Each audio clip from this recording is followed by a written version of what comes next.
तो दोस्तों आज की इस वीडियो में बात करेंगे चक्कर के बारे में, जो आपको चक्कर आते हैं या फिर जिसको हम वर्टिगो बोलते हैं। तो देखिए हम बात करेंगे आपको चक्कर क्यों आते हैं और आपको क्या करना चाहिए, क्या इसका ट्रीटमेंट है, क्या टैबलेट हैं, क्या डोसेज हैं। ये सारी जानकारियाँ जो है आज की इस वीडियो में मैं आपको दूंगा। तो देखिए दोस्तों, इधर जो चक्कर जो है, जो वर्टिगो है, ये कोई बीमारी नहीं है, ये होते हैं आपके लक्षण। अब इधर हम बात कर लेते हैं लक्षण या कारण के बारे में बात कर लेते हैं सबसे पहले कि क्या क्या कारण हो सकते हैं। तो देखिए चक्कर जो है आपको अगर आते हैं तो इसके बहुत सारे कारण हो सकते हैं, कोई एक ही कारण नहीं है। यहाँ देखिए आपको हो सकता है कि खून की कमी है, आपका एचबी कम आता है, उस कारण चक्कर आ रहे हैं। एक प्रेगनेंसी में चक्कर आते हैं, वो एक अलग चीज़ हो गई है। तो बहुत सारे कारण हो सकते हैं। तो इधर सबसे पहले बात करें तो जैसे कि टॉप हाइट्स, मतलब आपको ऊंचाई से चक्कर आ सकते हैं। या कई लोगों में क्या होता है कि वो ट्रैवलिंग करते हैं, ट्रैवलिंग के दौरान जैसे कि बस में, कार में जाते हैं तो उसमें चक्कर आते हैं। कई लोगों को तेज़ साउंड से चक्कर आता है, जैसे कि तेज़ टीवी चलाना, जो डीजे बजते हैं। अगर डीजे में देखा होगा आपने, बहुत ज़्यादा साउंड होता है तो उससे भी चक्कर आते हैं, मतलब तेज़ साउंड से चक्कर आते हैं। या फिर एक और कारण होता है माइग्रेन, जिनको माइग्रेन की शिकायत है उनको भी चक्कर आते हैं। या फिर मीनियर्स डिजीज़ है, उसमें चक्कर आते हैं। या फिर वेस्टिबुलर न्यूरोटिस बीमारी है तो उसमें चक्कर आते हैं। या फिर आपके गर्दन में जो है कोई इंजरी है, या आपके सर में चोट है, या फिर कोई सर्वाइकल स्पॉन्डिलाइटिस है तो उसमें भी चक्कर आते हैं। इसके अलावा ब्रेन में ट्यूमर है, उसमें उस कारण भी चक्कर आते हैं। या फिर कोई मेडिसिन भी ऐसे हम खाते हैं ना कि जिसको खाने के 2 से 3 घंटे बाद, 4 घंटे बाद हमको चक्कर आने लगते हैं। तो ये कुछ मेन कारण हैं जिसके बारे में मैंने बताया है कि आपको क्यों चक्कर आ सकते हैं। अब देखिए अगर आपको चक्कर आएंगे तो और भी बहुत सारी प्रॉब्लम हो सकती हैं, जैसे कि आपका बैलेंस प्रॉब्लम होगा, मतलब आपको चलने फिरने में दिक्कत होगी, बैलेंसिंग प्रॉब्लम होगी। या जो टाइनिटस जो होगा, जैसे कि आपके कान में घंटियाँ बजना, ऐसा भी हो सकता है। या फिर कई लोगों में देखा है कि चक्कर के साथ साथ उल्टियाँ भी होती हैं, उनको नोज़े सा भी लगता है। और इसके अलावा हेडेक भी हो सकता है, चक्कर के साथ साथ हेडेक आ सकता है। इसके अलावा आंखें चकराना, ऐसा भी हो सकता है।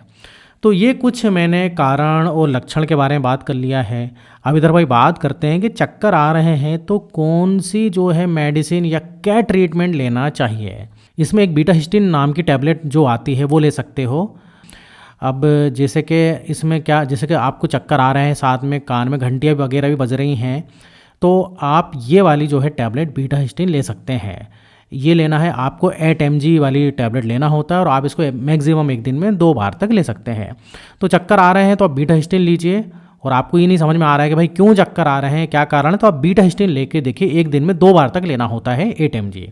अब अगली जो मेडिसिन के बारे में बताने वाला हूँ ये होती है प्रोमिथाजिन, जो फेनार्गम नाम से काफ़ी फेमस है, 10 mg।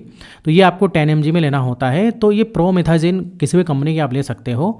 अब प्रोमिथाजिन का यूज़ क्या है, देखिए अगर आपकी जैसे कि सर्जरी होने वाली है, या कई लोगों में देखा है कि सर्जरी के बाद, या तो कई लोगों में देखा है कि सर्जरी होने वाली है तो उसके जो है डर से कई बार क्या होता है कि चक्कर आने लगते हैं, या फिर सर्जरी के बाद जो है चक्कर आने लगते हैं।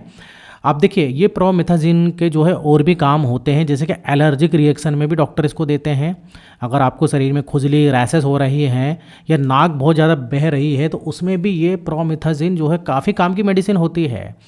तो इस टाइप से जो है ये प्रोमिथाजिन के यूज़ हैं। तो देखिए कई लोग इसको प्रोमिथाजिन को जो है उसमें भी यूज़ करते हैं, जैसे कि बस में जाना, कार में जाते हैं, आप बस में ट्रेवल करते हैं, कार में करते हैं, तो आपको चक्कर आते हैं, नोज़े टाइप लगता है, तो उसमें भी कई लोग यूज़ करते हैं।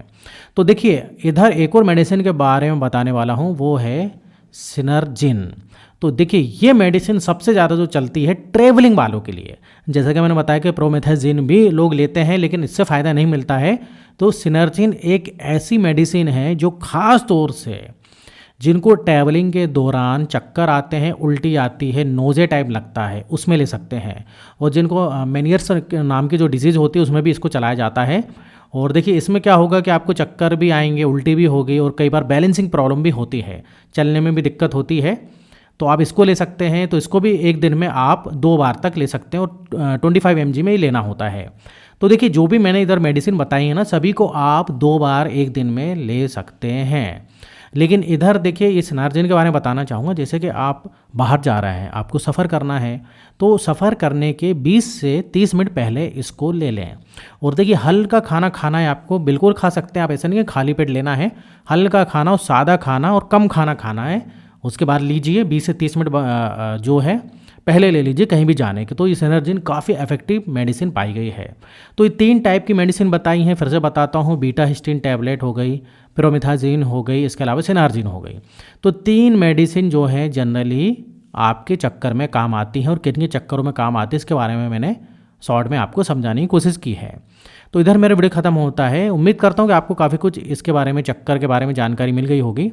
तो इधर मेरा वीडियो खत्म होता है, और इस टाइप से और भी वीडियो देखना है जो कि हेल्थ और मेडिसिन से रिलेटेड मैं डेली बनाते रहता हूँ, तो आप मेरे चैनल को सब्सक्राइब कर सकते हो अगर आपने अभी तक मेरे चैनल को सब्सक्राइब नहीं किया है तो वीडियो अच्छा लगे तो लाइक भी कर दीजिएगा। फिर मिलेंगे नेक्स्ट वीडियो में, जब तक आप बने रहिए, देखते रहिए आपके अपने चैनल में नॉलेज फॉर इंडियन।